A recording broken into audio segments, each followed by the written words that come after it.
ಯಾರು ಇಲ್ವಾ?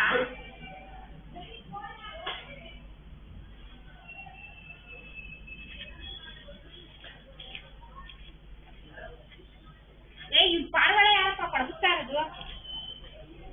ಇಲ್ಲಿ ಊಟ ಹಾಕೋದು ಯಾರು? ಪಾರಿವಾಳ ಬರ್ತಾವಲ್ಲ, ಇಲ್ಲಿ ಮಕ್ಳು ಮನೆ ಸಣ್ಣ ಮಕ್ಳು ಕೊಡೋದೆ ಪಾರಿವಾಳದ್ದು, ಅದು ಕುಡಿಬಾರ್ದು, ಕಾಯಿಲೆ ಬಿಡ್ತೈತಿ. ಆ ಪಡಗಿ ತಿಂಡಿ ಹಾಕ್ಬೇಡ್ರಿ, ತಗೊಂಡಾಗ ಅಲ್ಲಿ ಹಾಕಳ್ರಿ, ಅದಕ್ಕೆಲ್ಲ ತಿನ್ಸ್ಕೊಂಡು ಹೋಯ್ತದೆ. ಯಾರು ನೋಡ್ತಾರೋ ಬೈ, ನೋಡಿದಾಗ ಬೈ, ಯಾಕೊತ್ತಾ ಅದ್ರದ್ದು ಕುಡಿಬಾರ್ದು. ಗೊತ್ತಾಯ್ತಾ ನಿಮಗೆ ಒಂದು ಇಶ್ಯೂಸಲ್ಲಿ ಆಗ್ಬೋದು. ಅದೇ ಅವರು ಚಿಕ್ಕಣ್ಣಕ್ಕೂ ಗಂಡ ಇದ್ರು ಅಪಾರ್ಟ್ಮೆಂಟಲ್ಲಿ ಇದ್ದು ಪಾರಿವಾಳದಿಂದನೇ ಸತ್ತಿದ್ದು. ಅವಳ ಹೆಸರು ಗೊತ್ತಾಯಿಲ್ಲ ಕಣಪ್ಪ ನನಗೆ. ರೋಜಾ ರೋಜಾ ರೋಜಾ ಅಲ್ಲ, ಅವಳ ಹೆಸರು ಗೊತ್ತಾಯ್ತಿಲ್ಲ. ಹಾಕ್ಬೇಡ ಇಲ್ಲಿ.